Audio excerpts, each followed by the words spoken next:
tanan nato mga kaguro, kapamilya, kapatid, kapuso, mga kaeskwela o mga Kamadizens. Okay, exciting kayo ang atong i-feature karon Madid Bray. Kaya nga no, ang atong i-feature karon is our second. Walay lain ang Labugon National High School. And I'm sure siya malijay na ubay-ubay sad ang mo testimonya bahin sa Labugon National High School. And kabalo ka malijay nga karon sa kabalo nga ikaw di ay usa dili ka nga alumna diri sa Labugon National High School. Yes, I am loud and proud na alumna diri sa Labugon National High School. Kay pagkahuman gidayon nako sa BS Ed, graduate, pagkahuman ako graduate, ni Anhi kay ni serbisyo gyud ko sa ako ang tunghaan sa high school, which is ang Labugon National High School. Kay mao ni ang usa sa niumon sa akong maayong kaugmaon. Wow, mapapasa na all gyud ko ani Madijay, and base sa imong mga experience, grabe jud kaayo pagkaanin ko. Super jud, Madi Bray. Kay ang Labugon National High School, daghan kaayo mga programa ang anaa dinhi para maka-develop holistically sa atong mga bata. O karon mga kamadizens, aduna kitay upat ka importanteng tao nga atong makaistorya karong buntaga. That's right, Madijay. And you know what, Madijay, karon sad mahibaw-an sa nato ang mga lain-laing perspektibo o pagpahayag diri lang sa numero 1 talk show ng bayan, ang The Talk Active Central. Ang talk show na may Say Mo!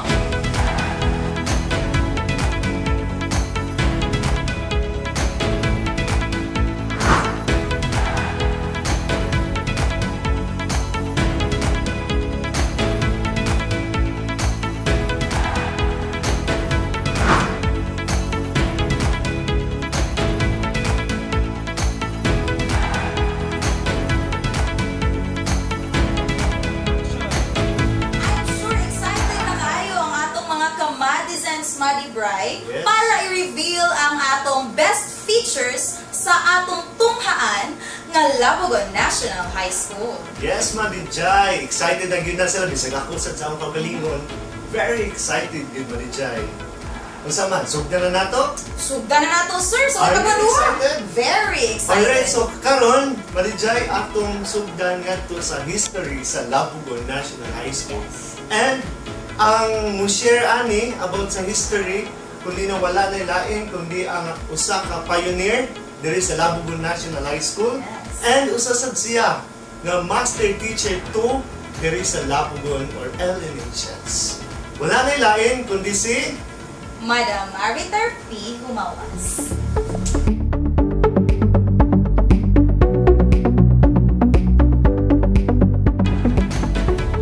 Maayong adlaw, Madam Humawas. So, Madam, unsa man jud ang history sa Labugon National High School? Kung ingon tag history sa Labugon National High School, ang Labugon National High School o maghisgot ta og operation June 1999 gisugdan nga pagbukas sa Labugon National High School. Before 1999, mo na ang plano sa atong tunghaan, no, pinangunuhan sa punong kapitan atong panahon na way back 1998 o sa mga opisyal sa barangay. Kay usa sa damgo atong panahon na sa mga Labuganon nga adunay Labugon National High School nga matukod dinhi sa barangay Labugon. So maunto nga ilahang gibuhat ang tanan, nagkig-alayon sa mga stakeholders, LGU, aron ma-realize ang mga proyekto. O tuod man ang ilahang pagtinabangay sa mga Labuganon nagbunga o mauning nataw ang Labugon National High School. June 1999, nagsugod og offer first year level. At that time, Miss Jai, Sir Bry, wala pa ko naabot. Kay naabot ko diri July 19 to be exact, 1999 with Madam Wilma Malazarte.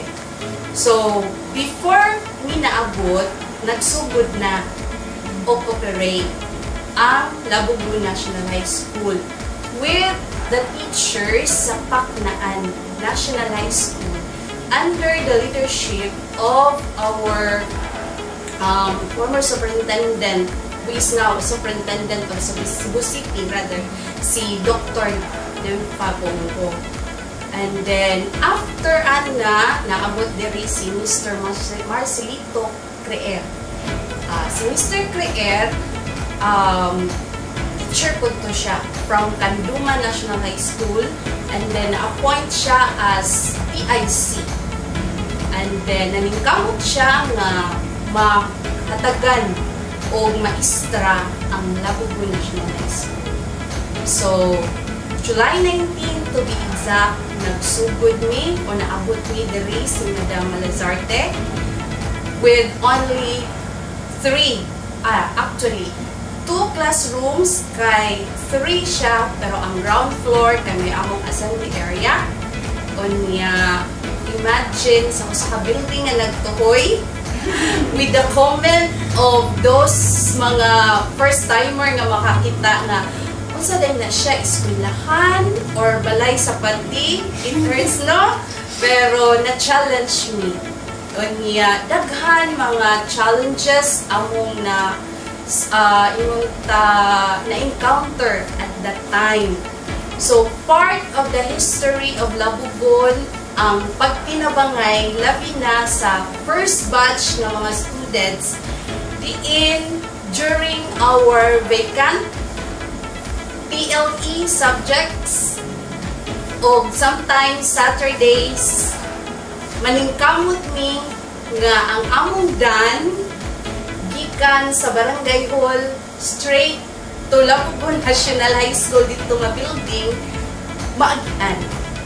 Kay before ana ang among agianan kay mutuyok mi dapit sa Kimwa.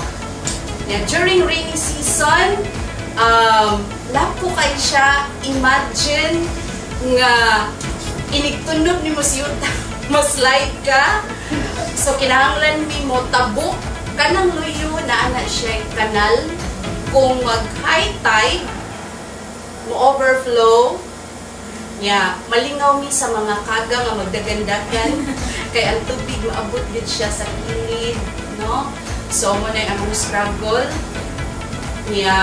But then, despite of that, makaingon ko nga part of the history of Labugo National High School, tawag na to attitude sa atong mga kabatanunan at that time. Makaingon ko nga kanang ilang nakita kung unsay gikinahanglan sa eskwelahan, why daghan reklamo, itabang sila nga mag-beautify despite na tinuuan daghang lapo.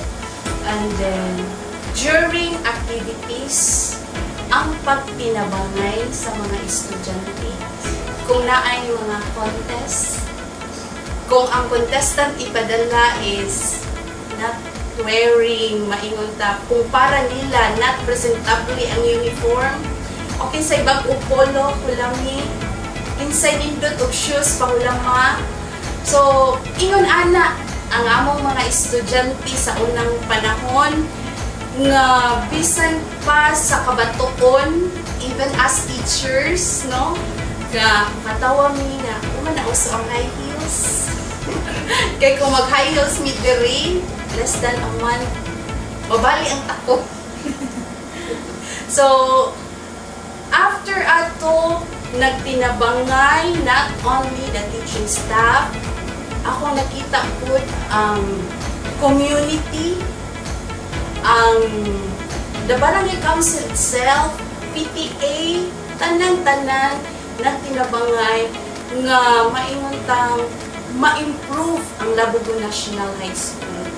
O karon atong nakita kung unsa nakalayo ang naabot sa kaniadto nga di gid nako makalimtan nga comment sa taxi driver nga akong gisakyan diri padung niingon siya, ma'am, eskwelahan na abi na kog balay sa pati. Di gyud to nako kalimtan o it makes us challenge nga among i-prove na dili siya balay sa pati kung dili eskwelahan siya. Ug karon as part, maingon naman yun siguro nga part of the history kay Lapu-Gon National High School is already 25 years since the start, and I am already 25 years in the service, no, since 1999. So, maingon ana nga murag ang akong kasing-kasing na ana sa Labu-Gon, masakitan ba yata makadungtag negative about Labu-Gon because I was there when Labu-Gon start. Kung sa bata pa, sa pagka dili man sa pagbuwa gikan sa sabakan sa inahan kay naabot mi na taw naman siya, pero sa pag-grow I was there. So as one of the pioneer here in Labu-Gon, siguro dili makita sa uban, but deep inside proud ko kung unsay na-achieve sa Labu-Gon o sa mga nang-graduate sa Labu-Gon. So, maingon ana nga, until now, Labu-Gon still soaring high. Wow, Madam J. Tuod, no?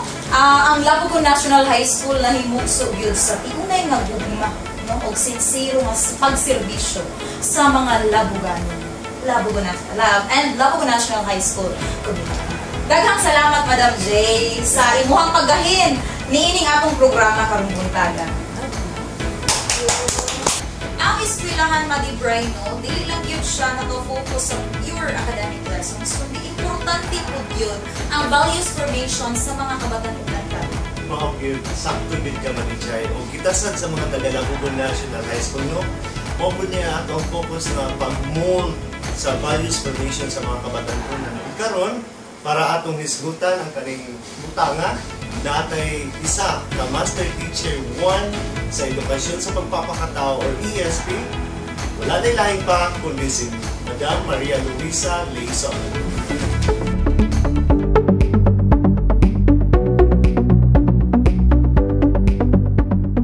Good morning, Madam Leison, and salamat sa pagdahin sa oras karon mo aming gamay nga programa diri sa kuan kanang Talkative Central. So para sa makahibaw sa atong mga kamadizens, naman isa ka pangutana. So karon Madam, unsa may kalambuan karon sa atong ESP? Thank you, Sir Bry, Ma'am Jai, glad to see you. As of now, regards to the activities of the department sa ESP, kami padayon gyapon mi sa regular monthly confessions of all the students of Labu-Gon National High School, sa junior high o sa senior high ng mga students. But since nga respect ng religion, the students which are non-Catholics are exempted of the activity.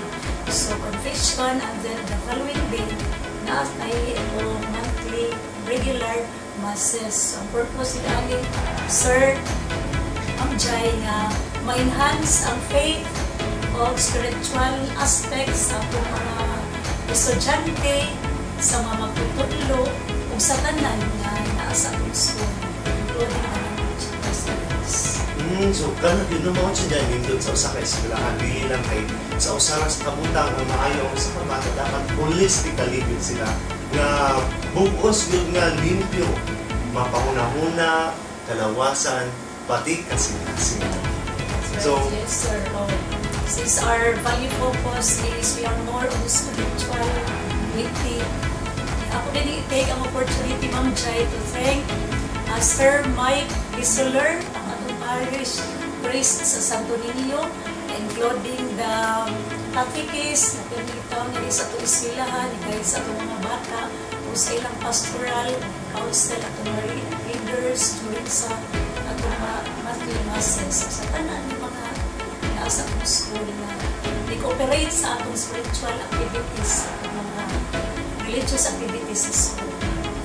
So karon ka madisens, kabaw na mo kung unsa gyud na diri sa Labugon National High School. Kahibalo mo po mga kamadizens, Mads Bry, na ang Labugon National High School usa sa certified ug nag-inusarang sports school sa Mandaue ug usa siya sa sports school sa tibuok Region 7. Wow, nag-inusara ka kuno na usara ka sports school sa Labugon diri sa Mandaue. Okay, ano ka banggiita ng atong eskwelahan. Mao Ug gyud. karon na atay pinaka-importanting tao nga ato mutuki anak nga mga istorya.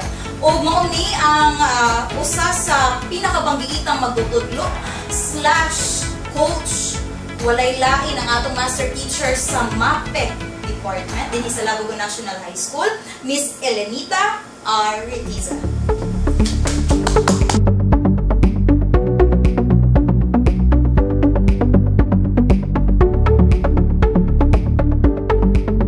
May buntag ni si Liza.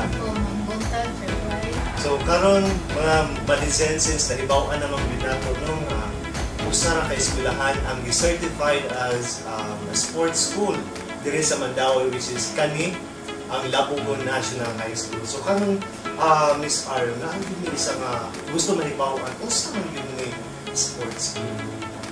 Ang sports school, una siya'y usa sa mga pangandoy sa usa ka principal na mo sa una din sa Labugon National High School na si Ma'am William Moore nga hangtod ni Sir Ken didto na sa pamunuan ni Sir Ken nakapasar ang atong school as sports sa among pagpaningkamot ni Sir Pacheco na kada gyud palaro naa gid mi player. Kay usa sa mga requirements ang pagkadaog yun sa palarong pambansa. Si Madizens, dili lang kay pang Mandaue ang mga estudyante, pati not globally because we don't have athletes for international, just here in the Philippines. So mao na ang nindot kay diri sa Labugon National High School. So kung sa pa may imong masulti about ang sports school is diri sa Labugon National High School. Okay, dili lang kay sa sports, nasa na siya subject na amo ang imutang nagbase sa misa competency sa sports school. Naasan ni gisunod. Dili lang kay duwa-duwa, kundi naapod na siya klase na angay sa namong pagabuhatan sa mga coaches kasihan nga usasad ka oras. Nga after ana mo nang inigahapon ang among practice. Mao no, sakto yun Madizens kay you know what?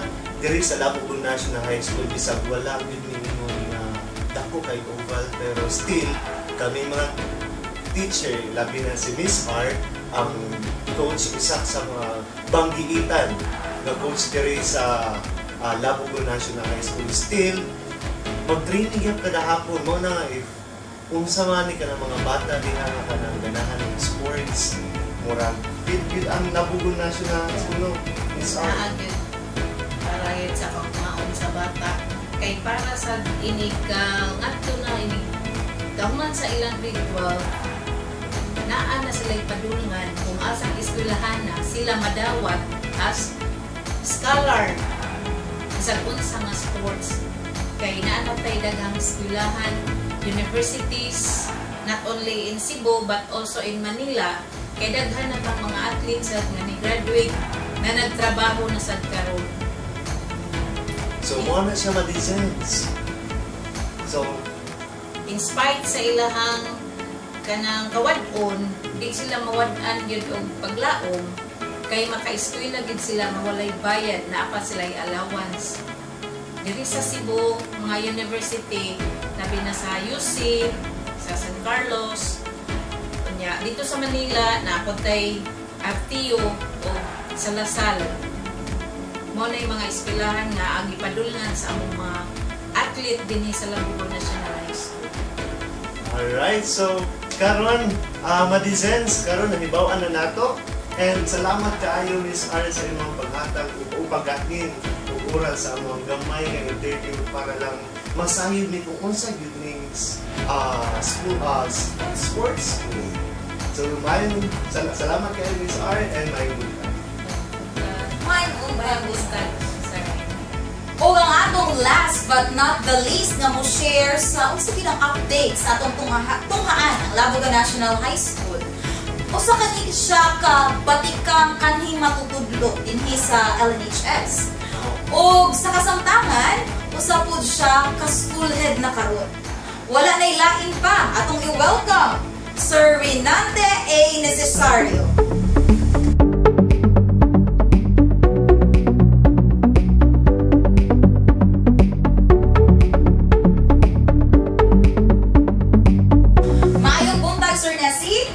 Buntag, Madi Jai and Madi Bray. So, unsa man jud ang gipang offer sa Labugo National High School, sir? Both junior high school and senior high school department. Yes, daghang kayong salamat, Madi Jai. No? So, before anything else, I would like to say good morning sa mga Madisens nato nga nakantabay niining atong programa karong buntaga. No? So, of course, si Labugo National High School, no, nag-offer ta. First and foremost, arita sa senior high school. Kay mga senior gani, we are going to give them the priority, di ba? Yes, sir. Basta mga senior, tinuod ba na? Exactly, sir. Okay na. So, sa senior high school nato, no, ado na tay academic track, TBL track, o kanang sports track. Kung diin, ang sports track mga igsuon, mga madi, is kita lang dire, no? Kita o ang Abiliana ang nag-offer ana dire sa Cebu. So within Cebu Island, kanang atong sports track, duhara ka school, no? Ang usa na sa Cebu, which is the Abiliana, and the other one there is sa Madawi, which is ang atong eskwelahan, ang Labugo National High School. Diba? So ingana ka unique, no? Ingana ka nindo ang atong eskwelahan. Tungod kay naa atay special program for sports ang Labugo National High School. And sa academic naman, aduna tay kanang UMS, no? Kanang ABM, GAS, and then sa TVL track naman, adun na tay TVL ICT o TVL HT. Kung diin, ang ato ang TVL ICT, nag-specialize ta og CCS, no? Kanang ginatawag nga naasad ta sa HA, kanang bartending, mga massage, no? So, maulay gi-cater nato diri sa Labugo National High School, in which atong gi-target daan base sa atong community, atong i-target daan og unsa may naka-fit in based on the existing nga mga negosyo, no, diri sa ato ang komunidad sa Labugon o sa Dobol nga barangay, nga kung diin ang atong mga estudyante diri right after they graduated sa senior high school, adto na sila kapaingnan, no, kay mo man pinaka-target nato sa senior high school nga if in case dili sila ka-proceed sa college, at least naa sila workplace nga matuad dayon sa way nga makatabang sila sa ilang mga ginikanan. And ang nakanindot diri mga igsuon, no, mga madis, mga madines nga naminaw karon og nagtan-aw ini nga tong programa ha, is kompleto ta sa kahimanan. So aduna tay speech lab diri, aduna tay bag-ong lab sa CCS, kung diin ang contact service nato is kompleto, no? Hinatag, of course, ato ang LGU Mandawi. So we are so thankful, no, sa mga stakeholders, labi na ang atong LGU Mandawi sa pagbugbog og resources nga sa atong eskwelahan. Og mayungusad ang atong mga stakeholders nga from the PTA, no, going to some other stakeholders nga naa sa company. So mapasalamaton kay ta, labi na ang suporta sa ato ang mga ginikanan, no, atong PTA nga solido kayo, labi na sad ang ato nga barangay and also the alumni, no, lingkod kayo ang ilang suporta sa ato nga eskwelahan. So Madi Bray, ingon nato murag diri sa gikaingon pang Madi Jai nga diri ko gikan, no, and si Madi Bray murag wa ni na ko abdan diri. Wala gid. Nya si Madi Jai murag nagka-classmate mi ani sa una. Buyag, sir.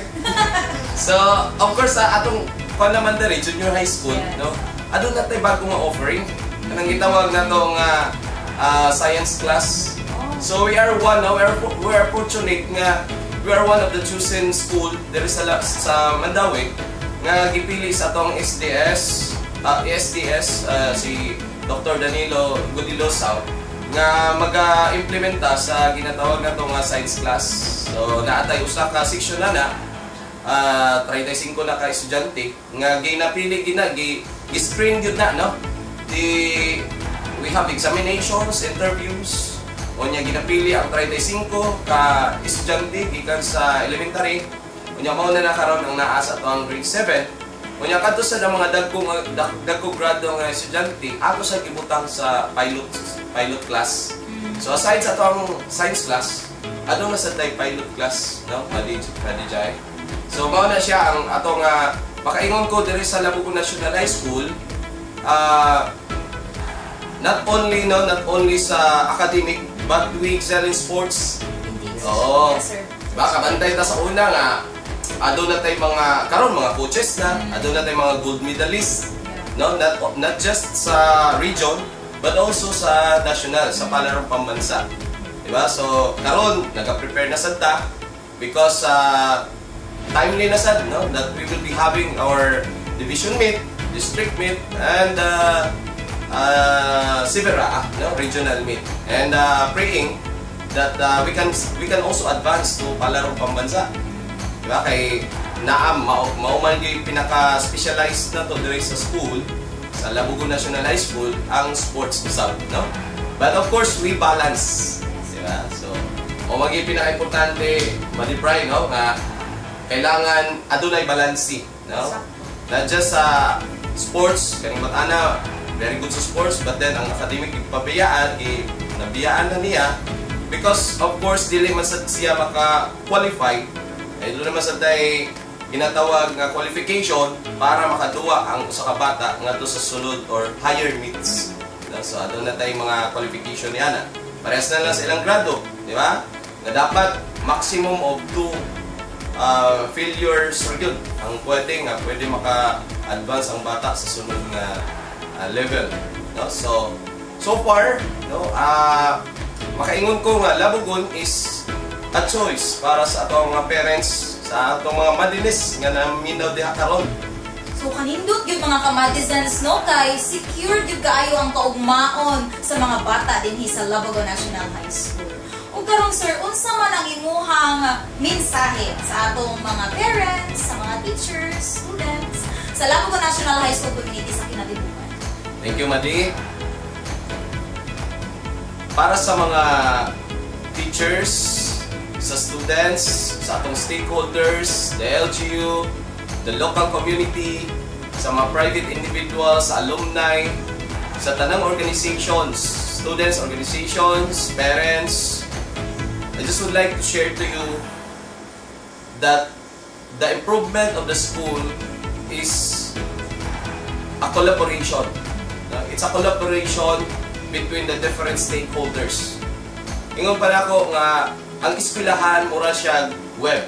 Now, it's just like a spider web in which ang strand, no, from the different stakeholders, from the different people, the internal and the external stakeholders must collaborate.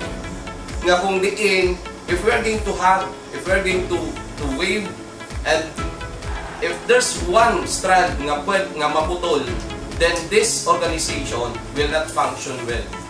So sa mga atong mga ginikanan, no, sa mga teachers, of course, no, sa atong mga banggiitan nga magtutudlo sa mga estudyante dinhi sa Labugon, no, sa mga parents, sa tanang stakeholders, I just would like to thank you all, guys, no?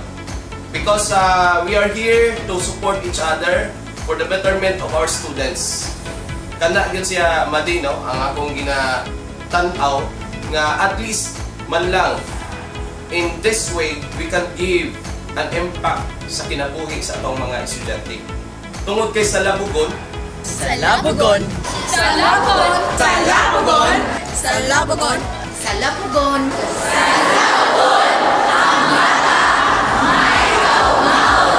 Hala, Madi Brino, mga kamadizens, daghan kaayo tang nahibaw-an karon sa kalambuan o kausaban sa Labugo National High School. And isip ko sa ka-alumni, Mads Bry, very mapasalamaton kaayo ko kay ang Labugo National High School mao ang nahimong instrumento pod sa ako ang katapusan karon. Mao gyud man siya. And bisan ako sa akong kagalingon, mapasalamaton pod ko nga natagaan ko kanang opportunity nga motudlo diri sa Labugo National High School. And labi na sa ato ang mga learners. Di ba, Madijay? Exactly, Madi Bry. Daghan kayong salamat sa pagtutok sa among pinakaunang episode karon. Kini ang inyong mga kamadi, Madizens. Ako si Madi Jai. Ako si Madibray. O kini ang The Talk Active Central. Ang talk show na may Say mo.